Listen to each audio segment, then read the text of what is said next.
अभी भी आप देखिएगा तो अमेरिका के मूल निवासी को रेड इंडियंस बोला जाता है। ये नाम बिगाड़ा हुआ है कोलंबस का ही। कोई जानता था जी? कोई नहीं जानता था यहाँ के लोगों को, लेकिन जाना ना, कोलंबस का महत्व तो है ही ना। उसका कहना यह था कि तुम लोग जाओ, जहाँ जाना है जाओ, लेकिन ईसाई धर्म का प्रचार करते जाना, नहीं माने तो जबरन मनवाना। सो यार बात, ताकि हमारा भी संख्या बढ़े, इस्लाम का ही सिर्फ ना बढ़े। कोई कंपनी कितनी ताकतवर है वो उसके मातृ देश पर निर्भर करता है।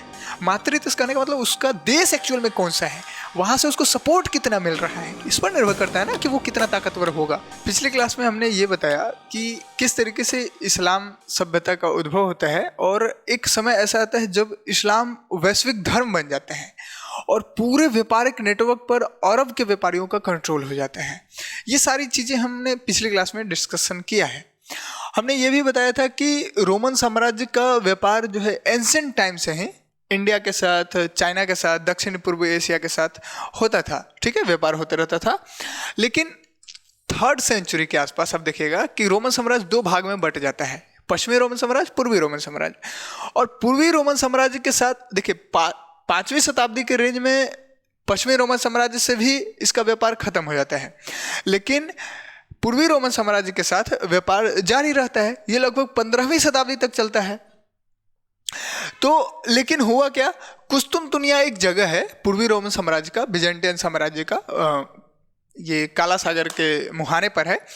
तो यहाँ पर ओटोमन तुर्कों का हमला हो जाता है कुस्तुनतुनिया पर, और कुस्तुनतुनिया पर विजय की वजह से क्या होता है, इस पूरे इलाके पर कंट्रोल किसका हो जाता है, मुस्लिम लोगों का, इस्लाम के लोगों का। इस पूरे इलाके पर आप देखिएगा तो इस्लाम के लोगों का पूरे इलाके पर कब्जा हो जाता है, जिसकी वजह से चाइना तक भी गया था। पूरे चाइना नहीं बोल सकते, पूरा भारत भी नहीं बोल सकते हैं, लेकिन कंट्रोल तो था इस्लाम के लोगों का। तो इधर से पूरा कंट्रोल हो गया। और ये जो व्यापारिक रूट था, ये भूमध्य सागर, ये लाल सागर, ये फारस की खाड़ी, ये अरब सागर, ये हिंद महासागर, ये बंगाल की खाड़ी, इधर मलक्का जल संधि, प्रशांत महासागर को अटैच हो रहा है। तो इस पूरे व्यापारिक नेटवर्क पर कंट्रोल हो गया अरब के व्यापारियों का।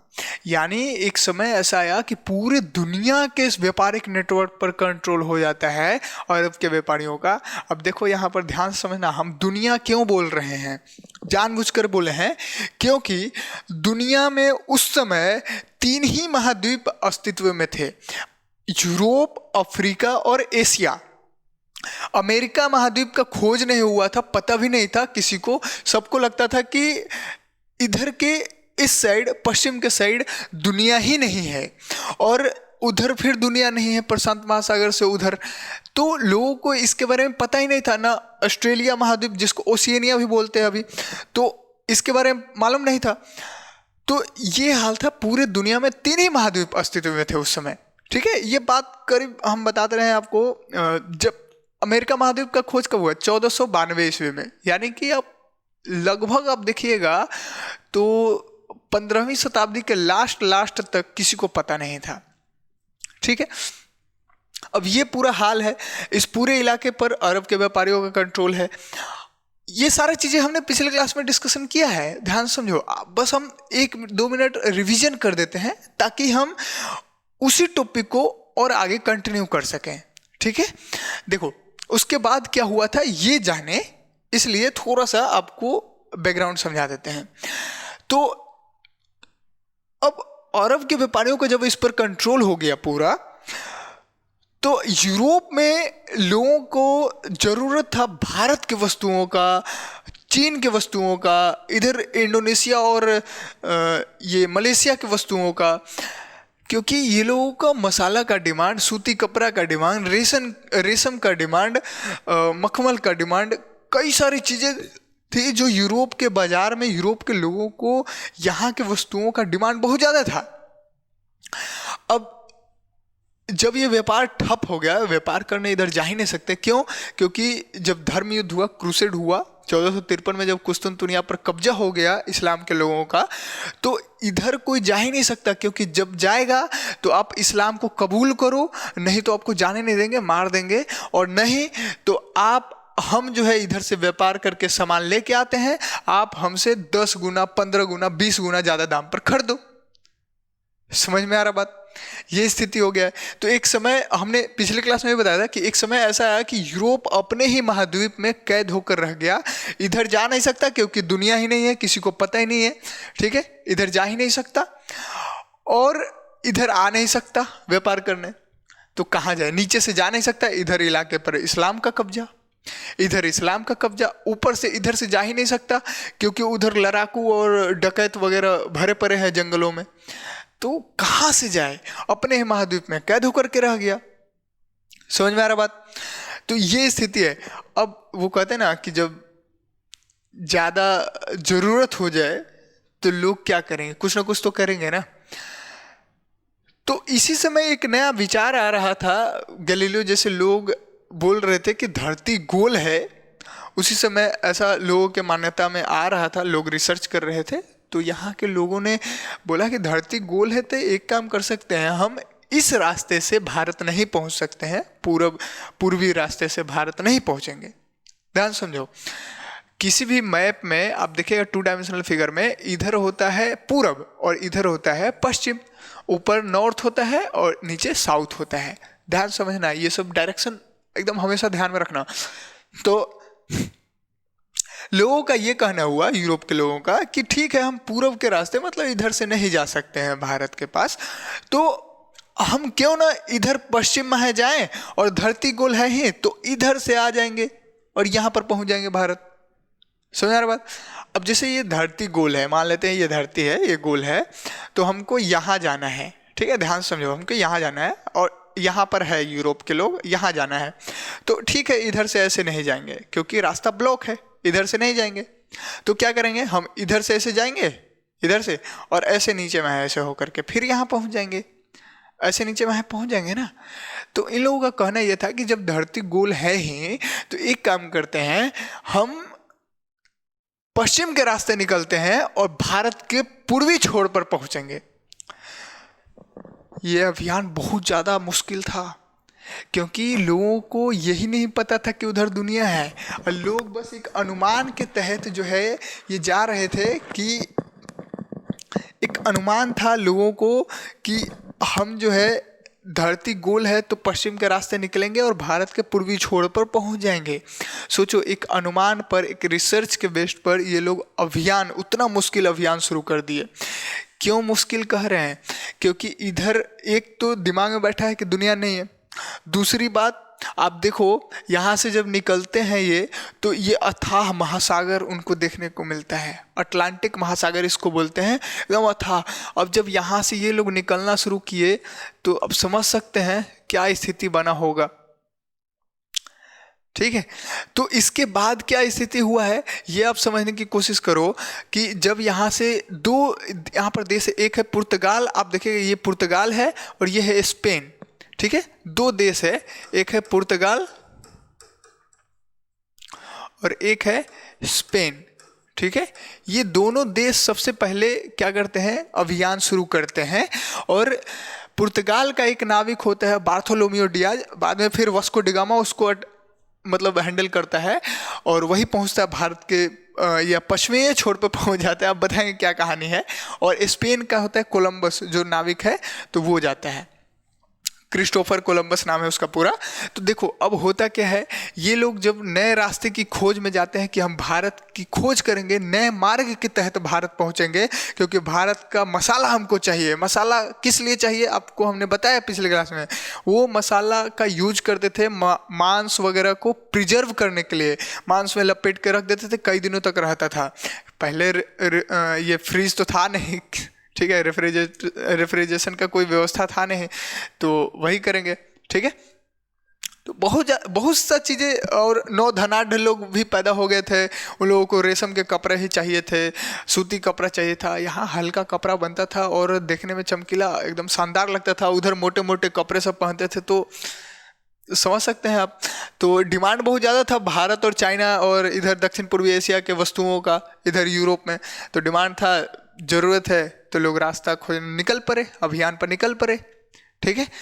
इधर से रास्ता जब ब्लॉक ही कर रखा है तो, ठीक है, तो जब निकल पड़े तो स्पेन का नाविक जो कोलंबस था वो ऐसे जा रहा था, घूम के इधर पहुंच गया, ठीक है, ऐसे पहुंच गया। अब जाहिर सी बात है पूरा जा ही नहीं पाया, क्योंकि अब जाहिर सी बात है तूफान इतना तेज है, नाव उतना बेहतर होता नहीं था उस समय। अब के जैसा नाव थोड़ी रहता था, जहाज थोड़ी रहता था, पहले नाव सब लकड़ी के बना रहे हैं। तो अब जाहिर सी बात है समुद्र में तूफान आ रहे हैं, कई सारी चीज़ें आ रहे हैं, तो लोग भटक गए रास्ते। और पुर्तगाल का जो नाविक था वो ऐसे भटक के इधर चला गया, इधर इस तरीके से घूम गया, ठीक है। तो ये स्थिति रहा है। अब देखो स्पेन का जो नाविक था कोलंबस, वो पहुंच गया इस वाले इलाके पे। ध्यान से समझो, ये अभी अमेरिका नहीं पहुंचा है, ये छोटे छोटे द्वीप यहाँ पर इसको देखने को मिला, छोटा बड़ा साइज का द्वीप इसको नजर आया कोलंबस को, ठीक है। अब जब इसको द्वीप नजर आया छोटा छोटा, तो ये बोला क्या कि भाई द्वीप है, लगता है हम भारत के पूर्वी छोर पर पहुंच गए। अब भारत के पूर्वी छोर तक पहुंच गए तो भारत एक बड़ा महाद्वीप है, एक्चुअल में उप महाद्वीप है, लेकिन महाद्वीपीय आकार का था उस समय भी, आज भी है, तो बड़ा है। तो ऐसा जियोग्राफी में जो है ऐसा मतलब माना जाता है, ऐसा कहा जाता है कि जब भी कोई बड़ा महाद्वीप या बड़ा भूखंड आएगा तो उससे पहले छोटे छोटे भूखंड आपको देखने को मिलेंगे, छोटे छोटे द्वीप देखने को मिलेंगे। तो वही छोटे छोटे द्वीप यहाँ पर देखने को मिला क्रिस्टोफर कोलंबस को। तो कोलंबस ने क्या बोला कि यहाँ के जो लोग हैं वो एक्चुअल में देखो भारत का जो, ध्यान से समझो, यहाँ से आप देखिएगा ना तो इस वाले इलाके से आप देखो नाप करके, ठीक है ना, एकदम स्ट्रेट है ना भाई, ठीक है, लगभग स्ट्रेट है। तो देखो जो जोन है, जोन समझते हैं, जोन यानी कि लगभग इक्वेटर के पास आप देखिएगा, इक्वेटर से थोड़ा सा ऊपर उठा हुआ है, ठीक है ना, ऊपर, हाँ इक्वेटर से ऊपर है, और कैंसर, ट्रॉपिक ऑफ कैंसर से नीचे है, ये लाइन होता है, ठीक है। जियोग्राफी में आप जब पढ़िएगा तो आपको ये समझ में आएगा कि जिसे ये जोन है ना, जोन, तो इस इलाके में लगभग आपको क्या होता है कि सन का लाइट ज़्यादा पड़ता है, ठीक है, इक्वेटर के पास, और उसके ट्रॉपिक ऑफ, देखो 3 गो लाइन होता है, एक मान लेते हैं ये है और एक ये है, इस तरीके से आप समझो, ये है इक्वेटर, हालांकि इक्वेटर और नीचे होता है, यहाँ पर है, ठीक है, इक्वेटर ये वाला जगह है इक्वेटर का, तो ये वाला जगह है। अब समझो, देखो हम ये कहना चाहते हैं कि यहाँ के लोगों का, इंडिया के और यहाँ के लोगों का जोन लगभग सेम है। जोन मतलब हम ये कहना चाहते हैं ना कि जहाँ पर सन का लाइट लगभग भरपूर मिलता है, ठीक है, तो लाइट भरपूर मिलता है, तो यहाँ के लोगों का कलर और यहाँ के लोगों का कलर लगभग सेम है, लगभग ऐसा सेम दिखता है। तो ये लोग जब व्यापार करने यहाँ जाते थे तो वैसे ही देखते थे, और वैसा ही लोग यहाँ पर कोलंबस को देखने को मिला, ठीक है। रेड कलर के, पता नहीं रेड कैसे उसको दिखा था, काले हो सही होता तो रेड बोल रहे, तांबे के कलर के जैसा, रेड के कलर के जैसा ऐसा दिखा। तो कोलंबस जो है यहाँ के लोगों का नाम रख दिया कि रेड इंडियंस है, हम इंडीज पहुँच गए हैं, इंडिया पहुँच गए हैं। और इंडिया पहुँचने से पहले क्या हुआ, हालांकि वो वेनेजुएला में भी पहुंचा था सबसे पहली बार, तो वो भी चौथी बार, 3-4 बार यहाँ पर आया है कोलंबस, ठीक है। और पहली बार में तो यहाँ पर पहुंचा तो यहाँ के लोगों को इंडीज बोलना शुरू कर दिया कि हम पूर्वी छोर पर पहुंच गए हैं, जाहिर सी बात है इंडिया के पूर्वी छोर तक पहुंच गए हैं, तो अब ये लोग इंडीज हैं। और इस वाले इलाके का नाम पता है अभी क्या रखा गया है, कैरिबियन सी, अभी क्या उसी समय कैरिबियन सागर इसको बोलते हैं। क्यों? क्योंकि कैरिब नाम के जनजाति थे यहाँ पर, कई सारे छोटे छोटे जनजाति थे, लेकिन कैरिब जो जनजाति थे वो कोलंबस को ज़्यादा तगड़ा एकदम लड़ाई किए थे, मतलब उसके साथ है, मतलब इसको क्या बोलते हैं, संघर्ष तगड़ा हुआ था कि सिर्फ कैरिब जनजाति के लोगों के साथ, इसलिए इस वाले इलाके का नाम कैरिबियन सागर रख दिया गया है, ठीक है। ध्यान समझना, ये सारा नाम यही सब रख रहे हैं क्योंकि पहली बार मिल रहा है, तो कैरिबियन सागर रख दिया। और यही कैरिबियन सागर जो है, अरे एंटीलिया वगैरह बहुत सारी चीज़ें हैं, लेकिन उतना जानने की ज़रूरत नहीं है अभी, बस छोटे छोटे चीज़ें आप समझो, जो बताना चाह रहे हो वो समझो। तो कोलंबस यहाँ पर आया, यहाँ के लोगों को बोलना शुरू कर दिया इंडीज है, ठीक है। और यहाँ के लोग जब रेड सेम जोन के दिख रहे थे, सेम कलर के, तो रेड इंडियन बोलना शुरू कर दिया। अभी भी आप देखिएगा तो अमेरिका के मूल निवासी को रेड इंडियंस बोला जाता है, ये नाम बिगाड़ा हुआ है कोलंबस का ही, ठीक है। और कुछ लोग हैं, अरे हम क्या बोले है सब ऐसा नेता सब, एक नेता था, उससे पूछा गया कि आप अखंड भारत का कल्पना कहाँ तक कर वो बोल रहा था कि आप वेस्ट इंडीज का नाम सुने हैं। तो देखो वेस्ट इंडीज इसी को बोलते हैं, क्यों बोलते हैं ये बता देते हैं आपको। देखो जब लोग गए थे यहाँ पर, तो इंडिया में आप सुने होंगे कि British east India company, Dutch east India company, French east India company. East मतलब यानी कि पूर्व वाला कंपनी है, ये पूर्व वाला इलाका है, तो पूर्वी इंडिया, ठीक है। और ये कोलंबस इसको इंडीज बोला था, इंडिया बोला था, इंडियन बोला था। तो ये है यूरोप, इधर के इलाके को पूरब बोल रहा है, पूरब इंडिया। तो इधर में जो मिला था उसको बोल दिया वेस्ट इंडिया, ठीक है, ताकि कोलंबस का भी मान रहे भाई, ठीक है।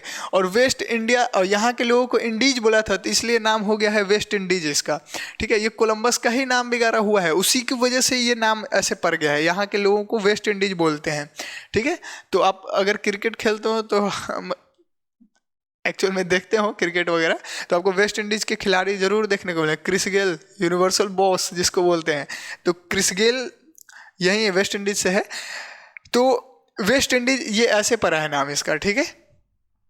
अब देखो ध्यान से समझना, अब यहाँ के कुछ नेता बोलते हैं कि वेस्ट इंडीज इंडिया वहाँ तक है, ऐसा क्या बकवास बात बता रहे हो यार, लोगों को गुमराह किया जा रहा है। अब देखो ध्यान से समझो, तो ये नाम ऐसे इस तरीके से पड़ा है इसका। ये देखो थोड़ा सा हम आपको दिखाना चाहेंगे, ये तो पहले आप देख लो यहाँ से, देखो ये पुर्तगाल यहाँ पर है और स्पेन यहाँ पर है। तो ये सब निकले थे, ठीक है, और पहुँच गए थे इस वाले इलाके में, ठीक है। ये तो एक्सप्लोरेशन है। और आगे देखो यहाँ पर कैरिबियन सी आपको दिखाना चाहेंगे। तो ये जो देश आपको दिख रहे हैं ना, ये सब वेस्ट इंडीज के देश यहाँ पर आपको दिखेंगे, ठीक है। ये वाला जो देश, ये सब जो देश आपको दिख रहे हैं, ये सब वेस्ट इंडीज के देश हैं। और यही कैरिबियन सी, यहीं पर पहुँच गए थे। कैरिब जनजाति के लोग रहते थे, इसलिए कैरिबियन सी नाम दिया गया है, ठीक है। वेनेजुएला में सबसे पहले अगर महाद्वीप के बारे में करें तो लैटिन अमेरिका जिसको बोलते हैं, यानी कि दक्षिणी अमेरिका, उसमें वेनेजुएला में सबसे पहली बार पहुंचा था। तो ये पूरा कहानी समझ में आ रहा है। अब और आगे जब हम आते हैं तो देखो ये तो थोड़ा सा यूरोपियंस का डिस्कवरी वगैरह दिखा रहा है और कुछ नहीं है। तो इस तरीके से ये पुर्तगाल है, ये स्पेन है, और ये सब इधर से गए थे, कुछ लोग इधर से भी गए, यहाँ पर पहुँचे। और आगे आते हैं तो इस चीज़ को थोड़ा सा समझते हैं। देखो थोड़ा सा और वापस आते हैं जगह पे अपने, यहाँ बता रहे थे, है ना। तो ये कोलंबस का ये कहानी है, ठीक है। कोलंबस का कहानी समझ गए, ठीक है। अब कोलंबस का जब आप कहानी समझ रहे हैं कि ये पहुंच गया इस तरीके से, यहाँ पर स्पेन का नाविक था, यहाँ पर पहुंच गया और यहाँ के लोगों को इंडीज बोलना शुरू कर दिया। एक्चुअल में उसको गलतफहमी हो गया था, उसको पता भी नहीं था एक्चुअल में। अब दिमाग में वही है, तो उसी एंगल से सोचेगा ना कि हमको भारत जा रहे हैं, तो भारत का ही खोज कर रहे हैं, तो हम भारत पहुंच गए हैं, तो वही सब सोच रहा था। इसलिए वेस्ट इंडीज, ये इंडीज नाम दे दिया और यहाँ के लोगों को रेड इंडियंस बोलना शुरू कर दिया लोगों ने। तो ये नाम आप समझ सकते हैं। अब जब हम इसकी बात करते पुर्तगाल से, तो बार्थोलोमेओ डियाज ये सब निकला और इस तरीके से आया, ठीक है। और इसका अब आगे आते हैं, अब थोड़ा सा हम इधर से देखते हैं, ठीक है, चीज़ों को। देखो अब ध्यान से समझो, ये अफ्रीका है ना, ये अमेरिका वाला इलाका, तो अब ध्यान से समझना, ठीक है। तो पुर्तगाल का सब इस तरीके से ऐसे आता है, ऐसे आता है और इस तरीके से यहाँ पर पहुँच जाता है, ये वाला इलाका पर, ठीक है, इस वाले इलाके पर। इसको बोला गया उत्तमासा अंतरिप, यानी Cape of Good Hope. Actual में पहले जो है यहाँ पर बार्थोलोमेओ डियाज पहुंचा था, ठीक है, बार्थोलोमेओ डियाज नाम है उसका, यहाँ पर लिख दे क्या। हालांकि आप ध्यान से समझो, लोमियो डियाज, देखो बार्थोलोमेओ डियाज यहाँ पर सबसे पहले पहुंचा और उसके बाद यहाँ से कंटिन्यू नहीं कर पाया। ये एक्चुअल में एक जगह था, मतलब अफ्रीका के सबसे दक्षिणतम पॉइंट आप देखिएगा तो यहाँ पर पहुँच गया था और इस रास्ते से होकर के आया था अफ्रीका। ये भटकते भटकते इधर से इधर घूम गया, ठीक है। और यहाँ से फिर वास्को डिगामा जो है, वास्को डिगामा 1487 में निकलता है, 1488 में यहाँ बार्थोलोमेओ डियाज पहुँच जाता है, ध्यान समझना। वास्को डिगामा यहाँ से कंटिन्यू करता है और यहाँ पर एक गुजरात का नाविक, मतलब गुजरात का, ये गुजरात वाला इलाका है, तो गुजरात का एक व्यापारी होता है, ठीक है, उसका अब्दुल मजीद नाम है, ठीक है, नाम ध्यान में रख लेना ऐसे अगर कभी आ जाए तो। अब्दुल मजीद, ठीक है, अब्दुल मजीद जो है गुजरात का एक व्यापारी था, वही जो है वास्को डिगामा को यहाँ से लेकर के गया और इस तरीके से जो है ये यहाँ पर पहुँच जाता है। कहाँ पर? सबसे पहले तो कालीकट में पहुँचता है, ठीक है, भारत के केरल वाला इलाका कालीकट में पहुँचता है वास्को डिगामा, ठीक है। तो वास्को डिगामा का भी नाम आपने सुना ही होगा, वास्को डिगामा। ये कब पहुंचा था? 1498 ईस्वी में, 98, ठीक है। और यहाँ देखो, ये थोड़ा सा आपको हम समझा देते हैं, ये बता देते हैं भाई। हाँ, यहाँ पर कोलंबस कब पहुंचा था इस वाले इलाका में? 1492 ईस्वी में, ठीक है, 1492 में। और ये वेनेजुएला जो जगह है यहाँ पर पहुंचा था 1498 के आसपास शायद, अब देख लेना थोड़ा सा, लेकिन हमको लगता है 98 में पहुंचा था, ठीक है। तो इसलिए बोला जाता है कि अमेरिका का खोज 1492 में हुआ है और भारत का खोज 1498 में हुआ है, ये इस तरीके से, ठीक है। तो ऐसे गया और फिर भारत में पहुंच गया था। ये गुजरात का ही एक व्यापारी था, उसी के सपोर्ट की वजह से। उसके बाद क्या क्या हुआ है जानते हैं? बहुत तगड़ा काम हुआ है, देखिएगा। अब इसका कहानी तो यहीं पर हम स्टॉप करने की कोशिश करेंगे। स्टॉप क्या करना है, देखो थोड़ा सा और आगे आपको हम समझाने की कोशिश कर देते हैं पहले, कि जब पुर्तगाल, स्पेन जब यहाँ पर आया, पुर्तगाल वहाँ पर पहुँच गया, तो धीरे धीरे जब ये लोग कमा करके वापस जा रहे हैं, ये भी यहाँ से सोना चांदी वगैरह लेकर के जा रहे हैं। ये सब चांदी वाला इलाका है भाई, इस सब इसमें चांदी वगैरह भरा पड़ा है। तो यहाँ से जब ले करके गया, ठीक है, और यहाँ पर जब इन लोगों का कमाई देखने लगा, तो फिर इंग्लैंड, फिर आप देखिएगा कि इधर फ्रांस, और फिर ये नीदरलैंड, ये दिख ही नहीं रहा सही से, तो नीदरलैंड जिसको हॉलैंड या डच बोलते हैं ना, डच ईस्ट इंडिया कंपनी, वही। तो ये सब फिर कंपनी, एक नया नया कंपनी बनता है इस देश का, और फिर जो है ज्वाइंट स्टॉक कंपनी वगैरह बनता है, और फिर ये सब जो है होर में लग जाते हैं, कॉलोनियल बनाना शुरू कर देते हैं। सो यार, कॉलोनियल का मतलब समझते हैं? अब फ्रांस जो है कब्जा कर लेता है कनाडा वाला इलाका पर, और अमेरिका वाला इलाका पर कब्जा कर लेता है कौन? ब्रिटेन। और यहीं पर 13 को कॉलोनी बनाता है, बस्ती बनाता है अपना, ठीक है। 13 उपनिवेश का नाम आपने सुना होगा, तो वो 13 उपनिवेश ब्रिटेन बनाता है इस तरीके से। और फिर ब्रिटेन जो है इस वाले इलाके पर कब्जा शुरू करता है, भारत में आता है, भारत को उपनिवेश बनाता है, कई सारी चीज़ें काम हुआ है। यहाँ तक कि अफ्रीका में आप देखेगा तो अफ्रीका के इस सब कोस्टल एरिया को छोड़ा नहीं है, यहाँ के लोगों को दास बना करके 300 वर्षों तो खूब बेचा, खूब लूटा है पूरे दुनिया के अन्य महाद्वीपों को। तब जा करके यहाँ पर जो है यूरोप में इंडस्ट्रियलाइजेशन हुआ है, औद्योगिकरण हुआ है। और बोलते क्या है सब यूरोप के लोग सब, कि हम दुनिया को सभ्य बना रहे थे। ये जहाँ जहाँ गए हैं, दुनिया के जितने भी सभ्यता थे सबको तो नष्ट कर दिए हैं। यहाँ जब आए थे अमेरिका में, तो यहाँ सभ्यता नहीं था, यहाँ के लोग नहीं थे, सभ्यता था, माया सभ्यता, इंका सभ्यता, आप देखिए एज़टेक सभ्यता, इन सभ्यताओं को कुचल दिया। जो सभ्यता पनप रही थी उसको समाप्त कर दिया, और बोलते हैं कि हम सभ्यता का निर्माण कर रहे हैं। तो आप समझ सकते हैं, तो इन सारे सभ्यताओं को नष्ट कर, सारा चीज हम लोग धीरे धीरे समझेंगे, धीरे धीरे पढ़ेंगे, एक दिन में सब कुछ नहीं पॉसिबल है। तो अभी जो हम व्यापारिक रूट की सिर्फ बात करेंगे आज की क्लास में, फिर आगे हम बताएंगे कि क्या क्या हुआ है, इन लोगों ने क्या क्या किया है, ठीक है। और आज बस चिल्लाते रहते हैं कि हम बहुत साफ सुथरा हैं, ऐसा नहीं है। तो ये स्थिति है, ये थोड़ा सा आप ये आपको समझ में आ गया होगा कि यहाँ से बार्थोलोमेव डियाज से जो है अब संभालता है कमान वास्को डिगामा, और वो पहुंच जाता है कहाँ? भारत के पास। अब देखो पुर्तगाल का कहानी, पुर्तगाल का कहानी देखो। अब थोड़ा सा आपको हम बताते हैं, अटलांटिक से हिंद महासागर तक, ये तो टॉपिक का नाम ऐसे बना हुआ है। अब देखो कोलंबस की यात्रा और उसकी गलती क्या था? नाम बिगाड़ दिया, पहुंचा अमेरिका, बोल दिया इंडीज, आज तक वेस्ट इंडीज और रेड इंडियंस नाम फैला हुआ है। यूरोप की मसालों की भूख, क्रिस्टोफर कोलंबस की यात्रा ने पश्चिमी दुनिया को नई समझ दी। 1492 में उन्होंने भारत पहुंचने के लिए पश्चिमी समुद्री मार्ग खोजने का प्रयास किया। ये चीजें समझ में आ गया है, ठीक है, हमने बता रखा है। कोलंबस की गलती और नामांकन, क्या गलती था नामांकन में, ये देखो। क्रिस्टोफर कोलंबस की यात्रा का महत्व क्या है।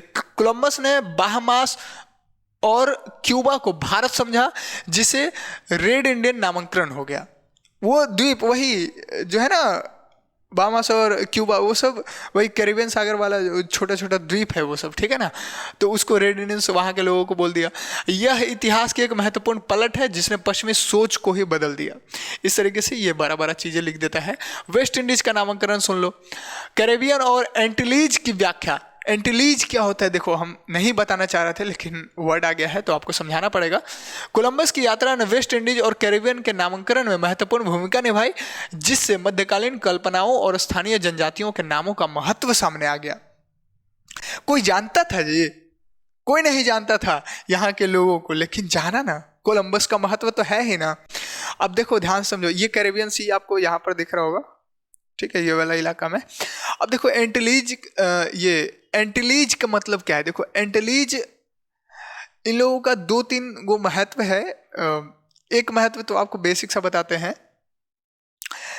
कि जिसे इसमें 2 तरीके होते हैं, एक बड़े एंटिलीज, छोटे एंटिलीज, इस तरीके से होते हैं।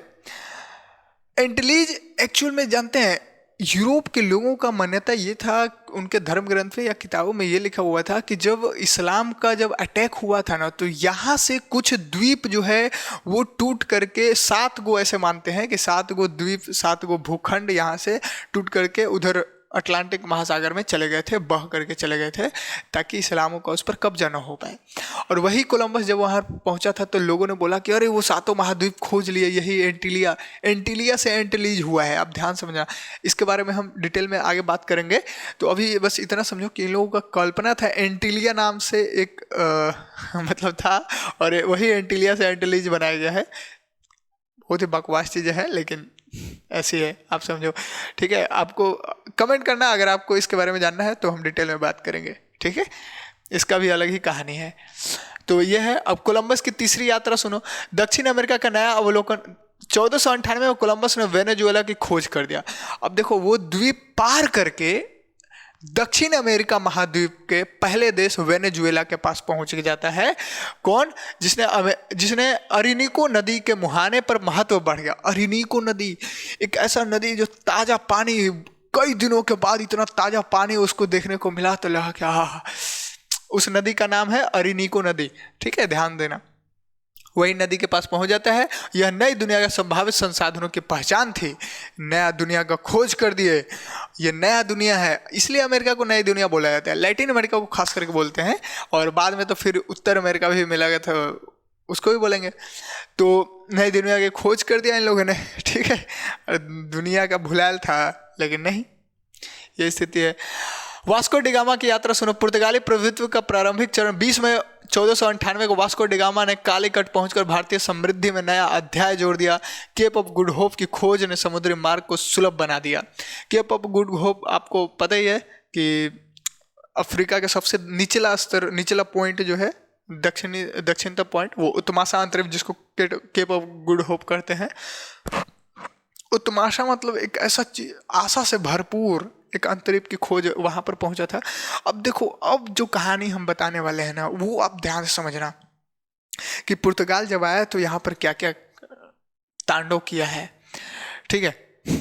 अब देखो ध्यान से समझना थोड़ा सा, हम यहाँ पर आपको फिगर दिखाएंगे, ठीक है। हाँ देखो, अब जब पुर्तगाल यहाँ पर पहुंच गया है तो जानते हैं क्या किया। अब यहाँ पर हमने बताया है पूरा कंट्रोल अरब के व्यापारियों का है, ठीक है। अब अरब के व्यापारियों का पूरा कंट्रोल है। अच्छा 1 मिनट और थोड़ा सा। पुर्तगालियों और कालीकट संघर्ष, ध्यान से समझो। व्यापारियों और जमोरिन के बीच टकराव। पुर्तगाली व्यापारियों ने कालीकट में अरब व्यापारियों के खिलाफ संघर्ष किया। सैन्य नियंत्रण पर जोर देते ब्लू वाटर पॉलिसी लागू किया, जिसने हिंद महासागर में उसकी पकड़ मौजूद की। और भी काटाज परिस्थिति वगैरह है। पुर्तगाली सामरिक नियंत्रण बिंदु। हाँ यहाँ देखो, ये इस जगह पर से थोड़ा सा समझाना आसान हो जाएगा ना, थोड़ा सा जूम किया हुआ है। अब देखो ध्यान से समझो, उस समय 3 मेन पॉइंट थे। कौन कौन? 3 पॉइंट, ध्यान समझो, ये फारस की खाड़ी वाला ये जो मुहाना है, यहाँ पर होर्मुज बंदरगाह, कौन सा है? होर्मुज पोर्ट, होर्मुज बंदरगाह है, पोर्ट है, जहाँ से एक्सपोर्ट इंपोर्ट का काम होता है फारस की खाड़ी में। ध्यान से समझो, हम जो रूट समझाना चाह रहे हैं वो समझो। एक रूट है लाल सागर, ठीक है, और फारस की खाड़ी से होते हुए होर्मुज, और ये अरब सागर। ध्यान समझो, ये पहला रूट, ठीक है। दूसरा रूट है ये अरब सागर, हिंद महासागर, ठीक है, से बंगाल की खाड़ी, ये दूसरा रूट है, ठीक है। और तीसरा ये बंगाल की खाड़ी, और फिर ये मलक्का जल संधि, ये तीसरा। देखो 3 पॉइंट हम बना रहे हैं पूरे व्यापारिक रूट के बारे में। पहला मेडिटेरियन सी, ठीक है, ध्यान समझो, ये भूमध्य सागर से लाल सागर में फारस की खाड़ी, अरब सागर, ये पहला चेक पॉइंट। दूसरा चेक पॉइंट हिंद महासागर और ये बंगाल की खाड़ी, दूसरा। और तीसरा बंगाल की खाड़ी और ये मलक्का जल संधि वाला इलाका। जल संधि उसको बोलते हैं जो एक ऐसा संकरा इलाका होता है, एक ऐसा पतला इलाका होता है जहां से 2 बड़े बड़े जलाशय मिलते हैं, 2 बड़े बड़े महासागर आपस में जुड़ जाते हैं, उसको जल संधि बोलते हैं, ऐसे बोलो।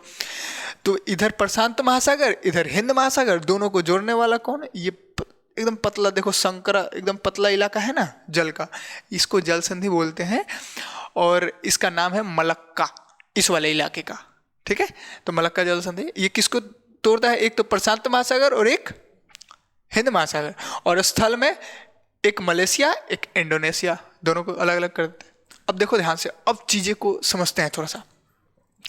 तो यहां पर है, ध्यान समझो, अब जब पुर्तगाल यहां पर आया कालीकट में, तो यहां पर सबसे पहले अरब व्यापारियों का कंट्रोल था।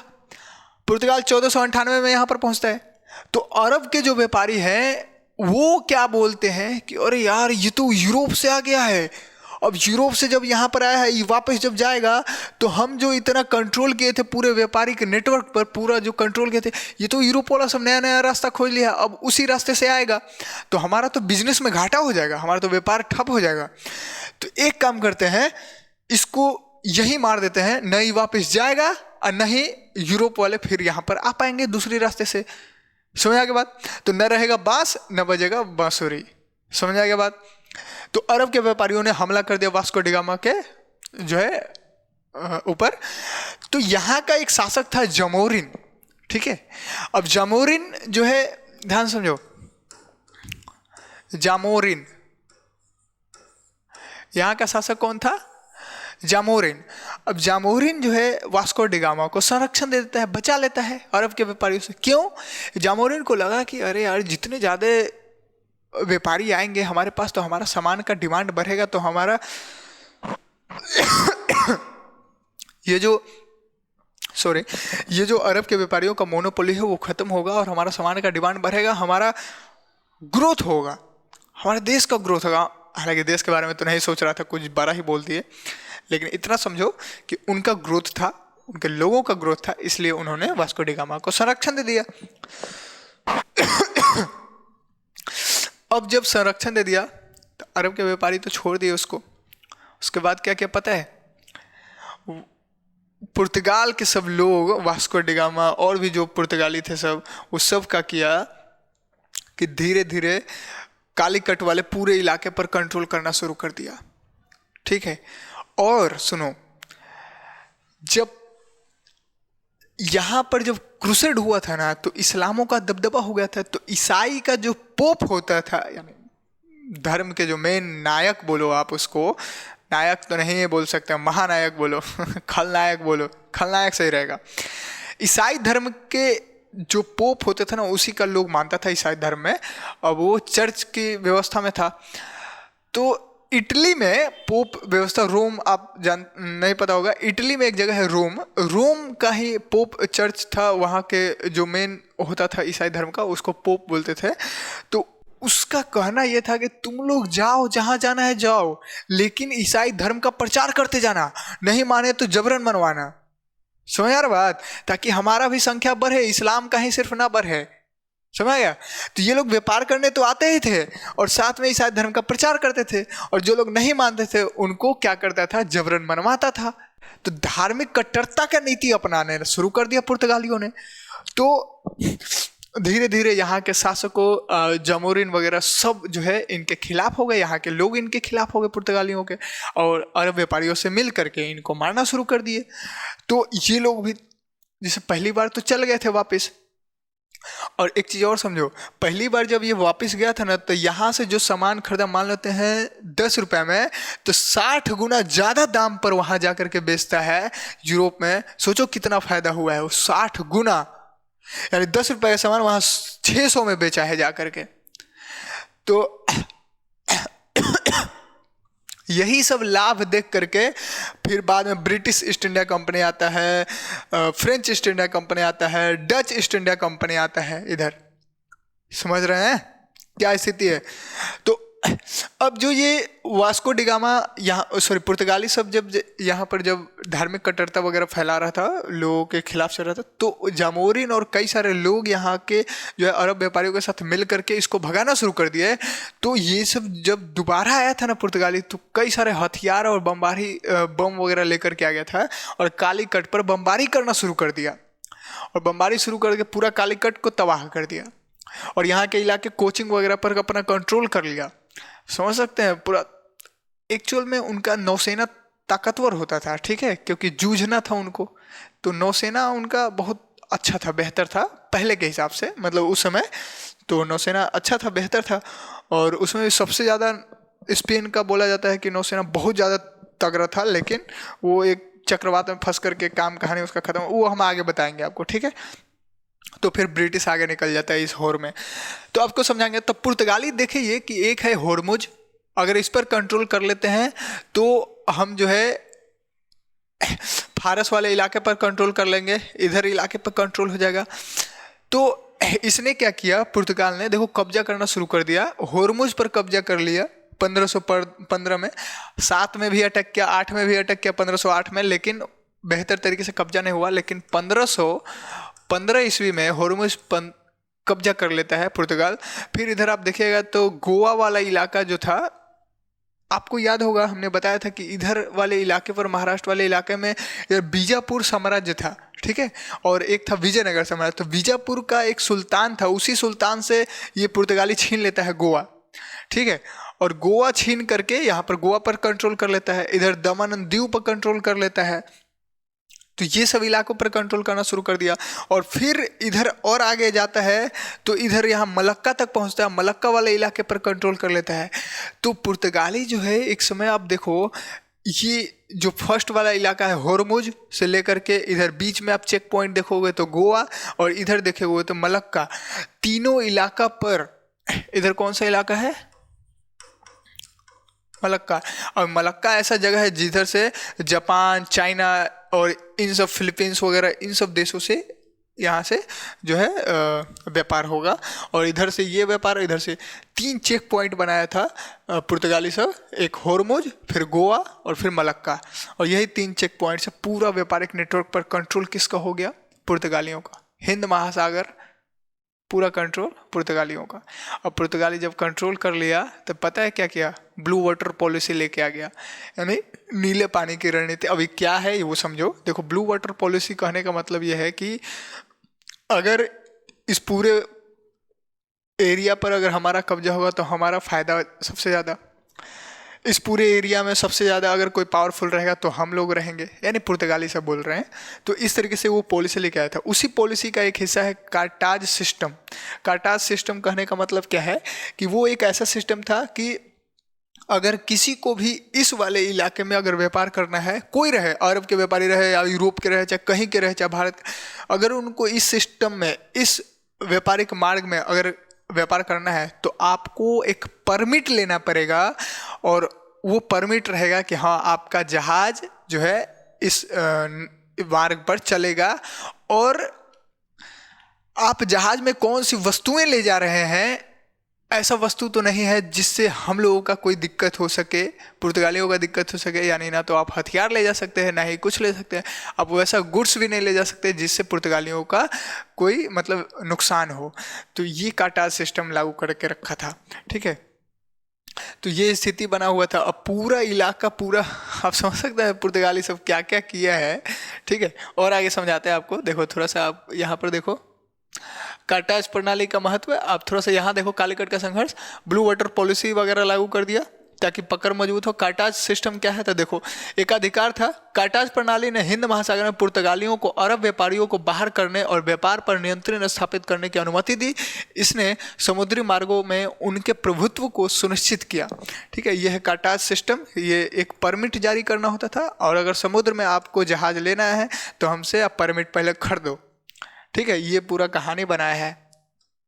आगे समझो, हिंद महासागर व्यापार में महत्व। होर्मुज बंदरगाह से लेकर गोवा और मलक्का जैसे स्थानों पर पुर्तगालियों ने सामरिक नियंत्रण स्थापित कर लिया, जिसने हिंद महासागर के व्यापार को काफी प्रभावित किया और उन्होंने वैश्विक शक्ति मतलब अपने आप को बना दिया। तो ये आप समझ सकते हैं क्या क्या कहानी है। ये होर्मुज वाला इलाका, ये ऐसी इमेज जनरेट हुआ है बस। ये गोवा वाला इलाका, ये मलक्का जल संधि वाला इलाका है, ऐसा आप समझ लेना, ठीक है। तो ये पूरा कहानी, ये चीज़ें समझ में आ गया। अब जब ब्रिटिश ईस्ट इंडिया कंपनी जब आता है भारत में इस वाले इलाके में, तो ब्रिटिश ईस्ट इंडिया कंपनी क्या करता है, यहाँ पर उनका संघर्ष होता है पुर्तगालियों से। डच ईस्ट इंडिया कंपनी, उनका संघर्ष होता है पुर्तगालियों से। तो पता है यहाँ के जो शासक थे और मुगल वगैरह भी खास करके आप देखिएगा, तो वो लोग सपोर्ट कर देते हैं ब्रिटिशर्स को, क्योंकि ब्रिटिशर्स शुरू में आते हैं तो वो धार्मिक कट्टरता का नियम नहीं लागू करते हैं, लेकिन ये पुर्तगाली सब करता है। तो पुर्तगालियों को खरीदने के लिए उनसे तंग आ चुका था यहाँ के लोग, भारत के लोग और भारत के शासक सब।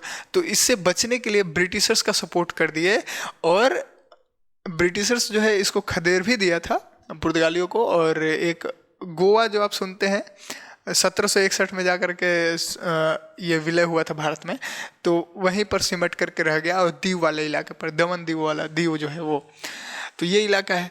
अब और आगे समझते हैं अब क्या कहानी क्या है। देखो, पुर्तगालियों का विरोध और असंतुलन। देखो, भारतीय शासकों का आर्थिक और धार्मिक विरोध। सुनो, भारतीय शासकों ने पुर्तगालियों के खिलाफ आर्थिक, धार्मिक और राजनीतिक कारणों से विरोध किया। अब आर्थिक कारण, सबसे ज्यादा पुर्तगाली का मोनोपोली हो गया। धार्मिक कारण, वो ईसाई धर्म को फैला रहा है, कट्टरता वाला नीति अपना रहा है। राजनीतिक कारण, वो यहाँ के एरिया पर कब्जा कर रहा है। तो इन कारणों से भारत के शासकों ने उसका विरोध किया। गोवा इंक्विजिशन ने कट्टरता को बढ़ावा दिया, जिसके परिणाम स्वरूप 1502 में बमबारी शुरू हो गया।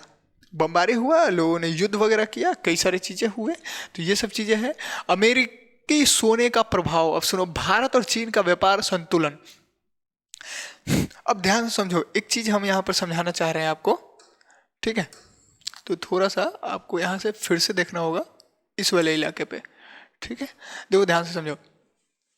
अब हम ये बता रहे हैं कि यहाँ से, अब देखो, ब्रिटिश, स्पेन, डच, ये सब कहाँ जा रहे हैं। पहले तो यहाँ पर गए, 13 गो उपनिवेश बना, तो यहाँ से सोना का भंडार इन लोगों को मिला, ठीक है। ये फ्रांस को सोना का भंडार मिला, ये कनाडा वाले इलाका में हालांकि खास करके। और इधर चांदी का भंडार मिला इधर, तो पुर्तगालियों को। अब ये लोग, पता है, अब यहाँ से व्यापार जारी रखना है, तो यहाँ से सामान खरीदना है, तो आपको कुछ तो देना पड़ेगा ना। अब कुछ है नहीं इन लोगों के पास, तो कुछ नहीं है तो क्या करेंगे ये लोग। यहाँ से सोना उठाते थे, सोना चांदी या बहुमूल्य धातुएं उठाते थे अमेरिकी महाद्वीप से, और लेकर के अपने घर जाते थे। और यहाँ से फिर यहाँ से वस्तुओं को खरीदने के लिए, यहाँ से मसाले, वस्त्र वगैरह सब खरीदने के लिए ये सारी सोना चांदी लेकर के आते थे और यहाँ पर दे देते थे, भारत में, चीन में, दक्षिण पूर्वी एशिया में। तो इधर विलीन हो जाता था इन लोगों का पूरा सोना चांदी, और यहीं पर ले आन करके इसको दे देते। क्यों? बदले में तो कुछ देना पड़ेगा ना, तो सोना चांदी दो। तो ये लोग अमेरिकी महाद्वीप से निकालते थे, और वो घूम फिर करके फिर भारत में, चीन में और दक्षिण पूर्वी एशिया में आ जाता था। तो एक बहुत ही मतलब यहाँ पर बोला जाता है कि जो व्यापार संतुलन था, जो बैलेंस ऑफ ट्रेड था, वो भारत और चीन के पक्ष में था। क्यों? क्योंकि ये लोग निर्यात ज़्यादा करते थे, आयात करते ही नहीं थे उतनी मात्रा में। समझ आ गया बात? अरब के व्यापारियों से कुछ कुछ आयात करते थे, जैसे घोड़े वगैरह लेते थे भारत के लोग, तो घोड़े वगैरह, हाँ बस एक दो प्रोडक्ट आयात कर रहे हैं। तो ये स्थिति है। तो अब आपको ये शायद समझ में आ गया होगा कि बैलेंस ऑफ ट्रेड जो है, ध्यान समझो, बैलेंस ऑफ ट्रेड हम यहाँ पर बोल रहे हैं सोने का प्रभाव। तो एक फ्रांसवा बर्नियर नाम का एक मतलब राइटर बोलो या बहुत ही प्रसिद्ध व्यक्ति था, फ्रांसवा बर्नियर। उसने बोला कि जीडीपी का तो महत्व नहीं है, लेकिन अगर ऐसा है तो पता है, हालांकि उसने जीडीपी की बात भी नहीं की थी उस समय। जीडीपी तो अब हम लोग ये सब आधुनिक चीज़ें हैं ना, अभी समझाते हैं आपको, एक मिनट रुक जाओ। तो फ्रांसवा बर्नियर क्या बोला कि जितने भी सोने चांदी हैं वो सब दुनिया भर में घूमते हैं, और घूम फिर करके क्या होता है, भारत और चीन में और दक्षिण पूर्वी एशिया में आकर के विलीन हो जाता है, यहीं पर हो जाता है। क्यों? क्योंकि नहीं देगा तो व्यापार किस चीज़ से करेगा, करना ही है। समझा गया? इसलिए आप देखिए सोने का चिड़िया क्यों बोला, सोना इतना भर भर मात्रा में आया था भारत में, क्या ही बोला जाए। तो ये स्थिति है। और फिर बाद में ब्रिटिशर सब सोना लूट करके लेके भाग गया। सोचो उस समय जीडीपी का कोई कॉन्सेप्ट नहीं था, लेकिन अगर जीडीपी का कॉन्सेप्ट होता तो ऐसा कहा जाता है कि 50 से 60%, लगभग 55% आप बीचों बीच अगर मान लें तो 55% पूरे दुनिया के जीडीपी में भारत और चीन का योगदान था। समझ सकते हैं, जिसमें भारत में लगभग 25%, 24-25%, और चाइना का लगभग 30-35-34% ऐसा था चाइना का योगदान। तो आप समझ सकते हैं कितना बड़ा योगदान था पूरे आर्थिक महत्व में। यदि आप देखिएगा तो जीडीपी में इतना बड़ा योगदान था उस समय। अब जब ब्रिटिशर्स यहाँ से जाते हैं ना वापस, तो पता है भारत का जीडीपी कितना हो जाता है अंशदान पूरे दुनिया के जीडीपी में? 3%। अब बताओ भारत ग्रोथ किया कि उसका क्या उसको बोलते हैं, पतन हो गया आर्थिक रूप से। आप सोच के देखो, ब्रिटिशर्स जो बोलते हैं हम भारत का ग्रोथ किए हैं या फिर मॉडर्नाइजेशन किए हैं भारत का, कैसे किए हैं आप? हमारा जीडीपी आप नहीं थे तो 24-25% था, अब चले गए लूट लूट करके तो 3% रह गया। तो आप हमारा तो विलय कर दिए ना, पतन कर दिए ना आर्थिक रूप से, आज तक झेल रहे हैं उस चीज़ों को। तो ये स्थिति है, टेंशन मत लीजिए। अमेरिका भी बहुत कर्जे में डूबा हुआ है, और यूरोप के लोग तो वैसे भी है लेकिन उतना नहीं है, क्या ही बोला जाए। अब आगे समझो, भारत चीन का वैश्विक प्रभाव। 1700 में अर्थव्यवस्था की स्थिति समझो। 1700 में भारत और चीन ने वैश्विक अर्थव्यवस्था में महत्वपूर्ण हिस्सेदारी बनाई। उनका उत्पादन और व्यापार संतुलन समृद्धि का परिचायक था, जो उपनिवेशी शक्तियों का ध्यान आकर्षित करता था। उपनिवेशी शक्ति कहने का मतलब ऐसा शक्ति जो हम लोगों को अपना बस्ती बना लिया है, यहां पर आकर के बस रहे हैं, तो हम उनके उपनिवेश हुए। समझ रहे बात? और वह हमारे उपनिवेशिक शक्ति हुए। ठीक है, तो यानी हम लोग उनके कॉलोनी हो गए ना, हमारा देश उनके लिए कॉलोनी बन गया। वैसे ही 13 को कॉलोनी बनाए थे वहां अमेरिका में। तो ये स्थिति है। पुर्तगाली व्यापार का प्रतिरोध सुनो। भारतीय बंदरगाहों पर आर्थिक प्रभाव। गोवा, दीव, दमन और कोचीन जैसे प्रमुख बंदरगाहों पर पुर्तगाली कब्जा कर लिए, स्थानीय व्यापार को प्रभावित कर दिए और करता रहा, जिससे क्षेत्र में आर्थिक असंतुलन उत्पन्न हो गया। समझ गया? आर्थिक असंतुलन आएगा ही आएगा, जाहिर सी बात आएगा। यहाँ के लोग अब तो मोनोपोली कर रहा था ना वो पुर्तगाली सब। अब डच, ब्रिटिश और फ्रांसीसी का उदय हुआ, वो सब भी कंपनी आएंगे भारत में। जब देखेंगे कि पुर्तगाल इतना लाभ कमा रहा है, स्पेन इतना लाभ कमा रहा है। इसमें भी कई सारे क्वेश्चन है। पुर्तगाली पहले आए थे, लेकिन वो उसका देश उतना लाभ नहीं कमा पाया, स्पेन उतना लाभ नहीं कमा पाया। लेकिन ब्रिटिश देखो कितना लाभ कमा। इसमें कंपनी के ऊपर निर्भर करता है। ज्वाइंट स्टॉक कंपनी क्या होता है, कैसे लोग कंपनी बनता है, किस तरीके से लाभ ये लोग उठा रहे थे, सारा चीज़ आपको समझ में आ जाएगा। ठीक है ना, धीरे धीरे। ठीक है, सब बताएंगे। उपनिवेशवाद की नई शक्तियों का आगमन सुनो। पुर्तगाली कमजोरियों का फायदा उठाकर डच, ब्रिटिश और फ्रांसीसी कंपनियों ने एशियाई बाजारों में अपनी स्थिति मजबूत कर लिया, जिससे उपनिवेशीय प्रतिस्पर्धा की नई लहर शुरू हो गया। अब सब आपस में लड़ने लगे, हम इस पर कंट्रोल करेंगे, हम इस पर कंट्रोल करेंगे, इस तरीके से काम चल रहा है पूरा। लास्ट में कौन जीतता है? ब्रिटिश। क्यों जीतता है? इसका भी कारण है, समझिएगा धीरे धीरे। उपनिवेशवादी शक्तियों का उदय सुनो, ब्रिटिशों का डच पर विजय। अब पता है ये जो इलाका था, ध्यान समझो, थोड़ा सा इलाका आपको हम दिखाना चाहेंगे। ये जो इलाका है, ये मलक्का वाला इलाका है, तो पता है अंग्रेज सब आए थे, जब ब्रिटिशर्स आए थे तो डच भी आए थे यहाँ पर। तो डचों को मार के भगा दिया, बोला कि तू जा चुपचाप, आज संधि कर लिया, बोला कि तू मलक्का वाला इलाका धर, इधर मत आ, इधर हम रहेंगे। तो डच इधर चला गया, पुर्तगाल को तो मार के भगा दिया, अब बाकी पुर्तगाल गोवा में ही सिमट कर रह गया, ठीक है, और दीव वाले इलाके में। फ्रांसीसियों ने कुछ हद तक इनका विरोध किया, अंग्रेजों का, ब्रिटिशर्स का। तो कर्नाटक के युद्ध हुए, अब देखेंगे वांडोवास का युद्ध हुआ, तो कई सारी चीज़ें हुआ, लेकिन फ्रांस को भी मार मार के पीट के अस्थिर कर दिया और चंद्रनगर में सिमट करके रह गया, एक दो चीज़ों जगह पर फ्रांस, ठीक है। और फिर धीरे धीरे उनका कहानी ही मतलब अथी कर देता है। तो ये सब ब्रिटिशर्स का दबदबा जो है ना, इसके मात्र, कोई कंपनी कितनी ताकतवर है वो उसके मातृ देश पर निर्भर करता है। मातृ देश कहने का मतलब उसका देश एक्चुअल में कौन सा है, वहां से उसको सपोर्ट कितना मिल रहा है, इस पर निर्भर करता है ना कि वो कितना ताकतवर होगा। तो इसके भी कई सारे कारण हैं, क्या क्या है। फ्रांस भी टक्कर बहुत हद तक देता है, बेहतर देता है, सब समझेंगे धीरे धीरे, ठीक है।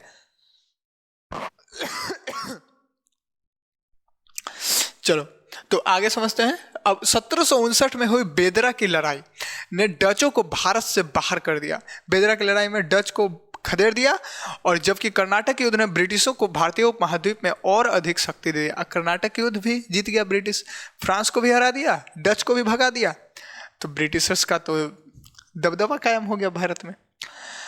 अब उपनिवेशवादी शक्तियों का उदय में देखो, अमेरिका और भारत के उपनिवेश मॉडल में देखो, अब बात करो तो डच, ब्रिटिश और फ्रांसीसी शक्तियों ने पुर्तगाली कमजोरियों का लाभ उठाकर उपनिवेशवादी वर्चस्व हासिल किया। अमेरिका और भारत के बीच भिन्नता के नए उपनिवेश मॉडल को जन्म दिया।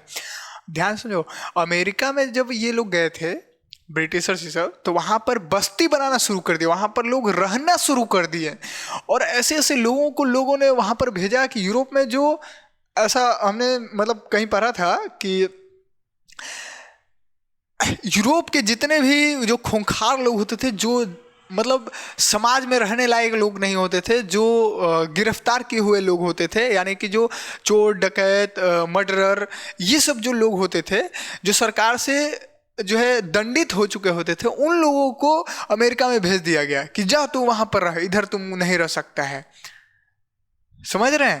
तो ये उन्होंने बसाना शुरू कर दिया। तो वहां का उपनिवेशवादी मॉडल अलग है अमेरिका के लिए, और भारत और चीन के लिए अलग था। भारत का देखो, भारत में जो उपनिवेश इन लोगों ने बनाया, तो भारत में यहाँ पर लूटने के लिए व्यवस्था बनाया था। यहाँ का उपनिवेशवादी मॉडल अलग है, वहाँ का अलग है। ये सारी चीज़ें आपको समझ में आएगा, धीरे धीरे आपको सब समझ में आ जाएगा। हम बताएंगे ही आगे, सारी चीज़ें डिटेल में बात करेंगे। उपनिवेशवाद के स्थायी विरासत पर, आधुनिक विश्व पर ऐतिहासिक प्रभाव देखो। 3 सदियों तक उपनिवेशवाद ने वैश्विक व्यापार के प्रवाह को उलट दिया, जिससे औद्योगिक क्रांति के लिए कच्चे माल की आपूर्ति सुनिश्चित हो गया। हमने बोला ना, 300 वर्षों तक दुनिया के अन्य महाद्वीपों को लूटा है यूरोप के लोगों ने, तब जाकर के यूरोप में औद्योगिक क्रांति है। और बोलते हैं क्या कि हम लोगों को सभ्य बनाए। बात करेंगे इस पर। तो उपनिवेशवाद का कहानी है ये। उपनिवेशवाद हालांकि अलग हमारा ये बेस्ट टॉपिक ही है, तो आप तनाव न ले, इसके बारे में भी बात करेंगे हम लोग, ठीक है। आधुनिक विश्व पर देखिए, ये पूरा चीज़ें अभी तक हमने जो बताया वो शायद आपको समझ में आ गया होगा कि किस तरीके से पहले अरब व्यापारियों का कंट्रोल रहा पूरा व्यापारिक नेटवर्क पर, फिर पुर्तगालियों का हो गया, और फिर ब्रिटिशर्स का हो जाता है। ये और डिटेल में बात करेंगे किस तरीके से होता है आगे आने वाले क्लास में।